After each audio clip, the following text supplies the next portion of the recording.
सीमा की साड़ी रवि से होती है। रवि को नशे की बुरी लत लगी होती है। एक दिन, अरे माँ, मेरा एक साइड का शरीर काम नहीं कर रहा है। मैं आज खेतों में कैसे जाऊंगा? अरे बेटा, ऐसा ना बोल। तेरे पापा के जाने के बाद से तू ही घर चलाने का सहारा है। मैं डॉक्टर को बुला लाती हूँ। देखिए बहन जी, रोहन के शरीर के एक साइड में लकवा है। अब वो कभी ट्रैक्टर नहीं चला पाएगा। घर में मंहूसियत का माहौल हो जाता है। लीजिए माँ जी, रोटी खा लीजिए। अरे बेटा, मुझे तो भविष्य की चिंता हो रही है। मेरा एक ही बेटा है और वो भी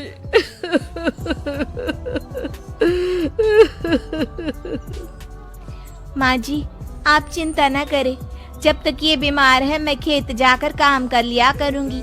वैसे भी नशे के कारण इनका शरीर काफी कमजोर हो गया है। अगले दिन सीमा खेत में जाकर काम कर शाम को घर लौटती है। ये ले बेटा, पानी पी ले। कैसा रहा काम का पहला दिन? माँ जी, काम तो ठीक है, लेकिन मैं अगर ट्रैक्टर चलाना सीख लूँ ना तो काम और भी आसान हो जाएगा। अरे बेटा, दुनिया क्या कहेगी कि औरत होकर ट्रैक्टर चला रही है? माँ जी, या तो हम दुनिया देख ले या अपना घर, कोई बात नहीं। जब ये ठीक हो जाएंगे तो सब ठीक हो जाएगा। अरे बहू, जरा बाहर तो आना। जी माँ जी। बहू, तेरे मामा जी आए हैं, तूने बुलाया था ना? हाँ माँ जी, वो मामा जी ना आज से मुझे ट्रैक्टर चलाना सिखा। सीमा मामाजी से ट्रैक्टर चलाना सीखती है। वो मन लगाकर खेतों में काम करती है। और एक दिन, माँ जी, पता है इस बार पूरे गांव में सबसे ज्यादा फसल का उत्पादन हमारे खेतों में हुआ है। इस साल तो खूब पैसे आएंगे। हाँ। सास खुश नहीं होती है। वो चुपचाप वहाँ से जाने लगती है।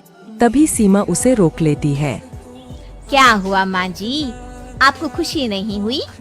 बेटा, आज डॉक्टर साहब बोल रहे थे कि रोहन के ठीक होने के लिए 5 लाख रुपए की जरूरत है।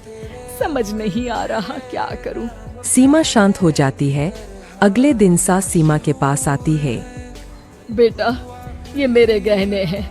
इसे अपने गहनों के साथ जोड़कर सुनार को दिया। जितने पैसे हो ले आ, डॉक्टर को आज ही देने हैं।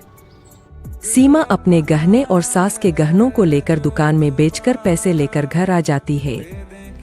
माँ जी, सिर्फ 3 लाख रुपए का ही इंतजाम हो पाया है। बाकी के पैसे कैसे आएंगे? बेटा, अब तो एक ही चारा है, हमें जमीन भी बेचनी पड़ेगी। माँ, खेत बेच देंगे तो खाएंगे क्या? अरे बेटा, कोई दूसरा चारा भी तो नहीं है।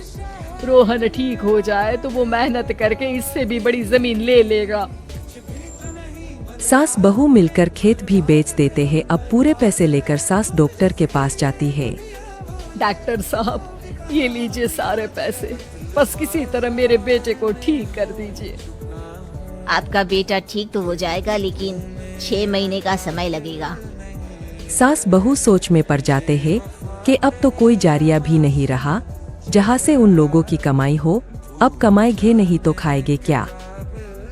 माँ जी, मेरे माता पिता ने लड़की होने के कारण मुझे ज्यादा पढ़ाया लिखाया नहीं, लेकिन ट्रैक्टर चलाना सीखकर मैं कुछ काम करने के लायक तो हो ही गई हूँ। अरे बेटा, ट्रैक्टर अब कहाँ चलाएगी? खेत तो बिक गए हैं। माँ जी, मैं किसी और के खेतों में दिहाड़ी में काम कर लूंगी। कुछ तो पैसे आएंगे ही ना। कहकर सीमा काम करना स्टार्ट कर देती है। जैसे तैसे उन पैसों से गुजारा चल ही रहा था। माँ जी, पास के अस्पताल से मुझे नौकरी के लिए ऑफर आया है। पैसे भी ये 4 गुना ज्यादा मिलेंगे और अब खाने पीने दवाई के साथ हम कुछ पैसे भविष्य के लिए भी जोड़ पाएंगे। लेकिन काम क्या है बहू? माँ जी, मुझे अस्पताल की एम्बुलेंस चलानी है। अरे, तू तो मेरी बहू नहीं, बेटा है। बेटा, जरूर जा बेटा। और हाँ, तूने पूरे गांव में एक मिसाल कायम कर दिया कि हर काम हर कोई कर सकता है। उनके लिए लड़की या लड़का होने की कोई जरूरत नहीं। सीमा मन लगाकर काम करना शुरू कर देती है। आगे जाकर वो